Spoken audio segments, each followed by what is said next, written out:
എല്ലാ സുഹൃത്തുക്കൾക്കും happy friendship day. ഇന്നത്തെ ദിവസത്തിന് പ്രത്യേകത കൂടെയുണ്ട്. വർഷങ്ങൾക്ക് മുമ്പ്, അതായത് 15 വർഷം മുമ്പ് എന്നെ ഒരു സിനിമയിലേക്ക് കാസ്റ്റ് ചെയ്ത ദിവസമാണ്. സിനിമയുടെ പേര് CID മൂസ. അന്ന് ഉദയേട്ടനും ശിവചേട്ടനും ജോണിച്ചേട്ടനും ജോണി ആന്റണി എല്ലാവരും കൂടെ ഇരിക്കുന്ന, ദിലീപേട്ടനും കൂടെ ഇരിക്കുന്ന ഒരു സദസ്സിന്റെ നടുക്കേക്ക് ഞാൻ ചെല്ലുന്നു. അന്ന് ഇവിടെ പാലാരിവട്ടം ഹൈവേ ഗാർഡനിൽ വെച്ച് എന്നെ സെലക്ട് ചെയ്യുന്നു. എന്റെ ജീവിതത്തിൽ മറക്കാനാവാത്ത ഒരു ദിവസമാണ്. ഈ അവസരത്തിൽ ഞാൻ ദിലീപേട്ടനെ ഓർത്തുപോകുന്നു. അന്ന് CID മൂസ എന്നൊരു സിനിമ ഇല്ലായിരുന്നെങ്കിൽ എന്റെ ലൈഫിലെ ഒരു റൂട്ട് മാറിപ്പോയനെ. ഇന്നൊരു കലാകാരൻ, ഒരു നടൻ എന്ന രീതിയിൽ അറിയപ്പെടാനുള്ള ഭാഗ്യം ആ സിനിമയിലൂടെയാണ് എനിക്കുണ്ടായത്. ആ ഗ്രാൻഡ് പ്രൊഡക്ഷൻസിന്റെ ആ സിനിമയിൽ അന്ന് ദിലീപേട്ടനാണ് എന്നെ ആ പടത്തിലേക്ക് സെലക്ട് ചെയ്യുന്നത്. ഇന്ന് ആ ദിലീപേട്ടൻ ജയിലിലാണ്. എന്താണ് ചെയ്ത തെറ്റ്, അതിന്റെ കേസിന്റെ മെറിറ്റ്, ഇതൊന്നും എനിക്ക് അറിഞ്ഞൂടാ.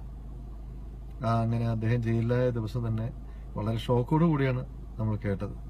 ഒരിക്കലും അദ്ദേഹം ആകരുതെന്ന് ഈ പലരും പറഞ്ഞപ്പോൾ ആകരുതെന്ന് ആഗ്രഹിച്ചു. പക്ഷെ അറസ്റ്റ് ചെയ്യുന്ന പറഞ്ഞപ്പോഴത്തേക്ക് വളരെ വളരെ ഞെട്ടിപ്പിക്കുന്ന വാർത്തയാണ്. പിന്നെ ഒന്നും നമുക്ക് അതിനെപ്പറ്റി പ്രതികരിക്കാനോ സംസാരിക്കാനോ, പിന്നെ ഓരോ ദിവസവും പത്രങ്ങളിലൂടെ.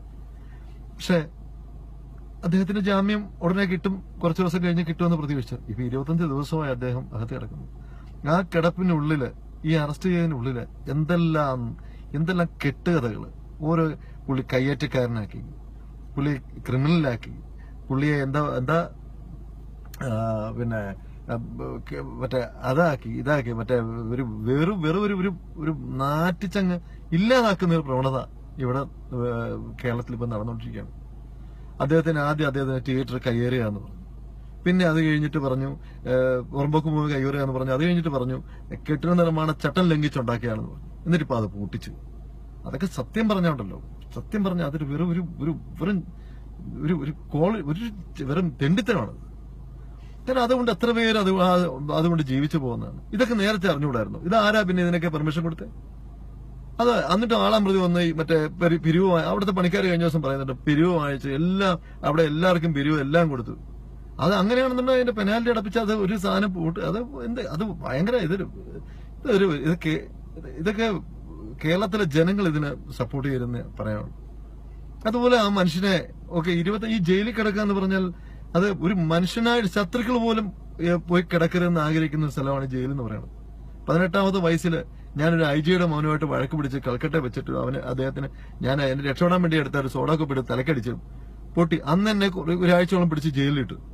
18ാമത്തെ വയസ്സിൽ ഒന്നും അറിയാത്തവ. അന്ന് ഞാൻ അവിടെ നിന്ന് ഇറങ്ങിയപ്പോൾ ജീവിതത്തിൽ ശത്രുക്കൾ പോലും അതിനകത്ത് കിടക്കരുതെന്ന് ആഗ്രഹിച്ച ഒരുത്തനാണ് ഞാൻ. ആ മനുഷ്യൻ അവിടെ കിടക്കുകയാണ്. അതിന്റെ ഇടയ്ക്ക് ആ ഒരു വിചാരണ തടവുകാരായിട്ട് അവിടെ കിടക്കുകയാണ്. അതിനിടെ ഇപ്പം എന്താ പറയാ, എനിക്ക് പോലീസ് ഫോഴ്സിനോട് ഭയങ്കര ബഹുമാനമാണ്. കാര്യം എനിക്കൊരു ആപത്ത് വന്നപ്പോൾ എന്നെ രക്ഷിച്ചത് ഇവിടുത്തെ നല്ലവരായ പോലീസുകാരാണ്. കാര്യം ഞാൻ നിരപരാധി എന്ന് കണ്ടുപിടിച്ച അവര് തന്നെയാണ്. അതുകൊണ്ട് എനിക്ക് ഭയങ്കര ബഹുമാനമാണ്. അവരെ ഞാൻ റെസ്പെക്ട് ചെയ്യുന്നു. കാരണം ഇന്ത്യയിലെ തന്നെ ഏറ്റവും നല്ല ഫോഴ്സാണ് കേരള പോലീസ്, അല്ലെങ്കിൽ വേൾഡിലെ തന്നെ അത്ര ബ്രില്യന്റ് ആണ്. ആയിക്കോട്ടെ, പുള്ളി തെറ്റുകാരാണെങ്കിൽ പുള്ളി ശിക്ഷിക്കട്ടെ. പക്ഷെ പുള്ളി ഒരു രാജ്യത്തിലേക്ക് വെറും ക്രിമിനലാക്കിയിട്ട് തരം താഴ്ത്തുന്ന ഈ സോഷ്യൽ മീഡിയ, ഈ മീഡിയക്കാർ ഒന്ന് അവസാനിപ്പിക്കണം. അത് എന്റെ ഒരു ഉണ്ടചോറ നന്ദി എന്ന് കരുതിയാൽ മതി ഞാൻ ഇത്രയും പറയുന്നത്. കാരണം ഈ പറഞ്ഞ പോലെ തന്നെ മലയാള സിനിമയില് ഞാനും ഈ പറഞ്ഞ പോലെ തന്നെ പണ്ട് പിന്നെ വിനയ സാറിന്റെ കൂടെ വന്നപ്പോ ഒരുപാട് അനുഭവിച്ചവനാ ഞാൻ. വിനയ സാറിന്റെ കൂടെ എന്ന് പറഞ്ഞാൽ ന്യായത്തിന്റെ ഭാഗത്ത് ഒരാളെ തൊഴിൽ വിലക്കാനോ തൊഴിലില്ലാതാക്കാനോ ഇവിടെ ആർക്കും അധികാരമില്ല. അദ്ദേഹത്തെ ഒറ്റപ്പെടുത്തിയപ്പോൾ അദ്ദേഹത്തിനോട് തോന്നിയത് അദ്ദേഹത്തിന്റെ ആ ഹീറോയിസം, ഒറ്റയ്ക്ക് ഫൈറ്ററോട് തോന്നിയ ഒരു ബഹുമാനം ഞാൻ അദ്ദേഹത്തിന്റെ കൂടെ അങ്ങോട്ട് ചെന്ന് ചേരുക ചെയ്തത്. എന്താ പറയാ, യക്ഷിയും ഞാൻ, രഘുവിന്റെ സ്വന്തം റേസ്യ, പിന്നെ ഡ്രാക്കുള, പിന്നെ അദ്ദേഹത്തിന്റെ കൂടെ ഞാൻ നിന്ന്. കാര്യം അദ്ദേഹത്തിന് എല്ലാവരും ഒരു ആളെ ഒറ്റക്കിട്ട് എല്ലാവരും കൂടെ തല്ലുന്ന കാണുമ്പോൾ ഒരു സിംബൽ തോന്നിയതാ അദ്ദേഹത്തിനോട് വന്നത്. അന്ന് ഞാൻ ഒരുപാട് അനുഭവിച്ചു. കാര്യം അന്ന് ദിലീപേട്ടനൊക്കെ എനിക്ക് എതിരായി. പക്ഷെ എന്നിട്ട് എനിക്ക് കാര്യം എന്ന് പറഞ്ഞാൽ ഞാൻ ചെയ്തത് അവരോട് ചെയ്തത് തെറ്റാണ്. കാര്യം അവരെന്നെ കൊണ്ടുവന്ന് ആളാക്കിയിട്ട് ഞാൻ പോയി വിനയ സാറിന്റെ കൂടെ നിന്നു. പക്ഷെ എനിക്ക് അദ്ദേഹത്തിനോട് തോന്നിയ, എന്റെ മനസാക്ഷിയോട് ഞാൻ ചോദിച്ചപ്പോൾ എനിക്ക് തോന്നിയത് നല്ലതെന്ന് തോന്നിയത് ഞാനന്ന് ചെയ്തത് ഒരു മനുഷ്യനെന്ന രീതിയിൽ. അതൊന്നും ഞാനത് മോഹോലിക്കെടുക്കില്ല. പക്ഷെ ഇന്ന് ആ മനുഷ്യൻ അനുഭവിക്കുന്നത് വളരെ വളരെ ദയനീയമായിട്ടാണ് പുള്ളിയുടെ അവസ്ഥ. അതിന് ഞാൻ ഞാൻ പറഞ്ഞില്ല, തെറ്റ് ചെയ്യുന്നെങ്കിൽ പുള്ളിയെ കോടതി ശിക്ഷിക്കട്ടെ എന്ന അഭിപ്രായക്കാരനാണ് ഞാനും. പക്ഷെ എല്ലാ കഥകളും പുള്ളി കല്യാണം കഴിച്ചിട്ടുണ്ട്, അതാണ് ഇതാണ് മറ്റേത് മറിച്ചത് എന്ത് കാര്യത്തിന് എനിക്ക് ഈ പറഞ്ഞ പോലെ ഉപദ്രവിക്കപ്പെട്ട നടിയോടൊക്കെ എനിക്ക് ഭയങ്കര ബഹുമാനമാണ്. ഞാൻ പറഞ്ഞില്ലേ, അവരൊക്കെ ഞാൻ എന്റെ ഫസ്റ്റ് പടം CD മ്യൂസിയിൽ അവരുണ്ടായിരുന്നു എല്ലാം. പക്ഷെ ഒരിക്കലും ഈ പറഞ്ഞ എന്താ പറയാ, അദ്ദേഹത്തെ എല്ലാ കഥകൾ പറഞ്ഞ് പരത്തി ഒരാളെ നശിപ്പിക്കുന്ന പ്രവണത അവസാനിപ്പിക്കണമെന്ന് ഒരു എളിയ നിങ്ങളുടെയൊക്കെ സുഹൃത്തെന്ന രീതിയിൽ ഞാൻ ഒരു അപേക്ഷയാണ്.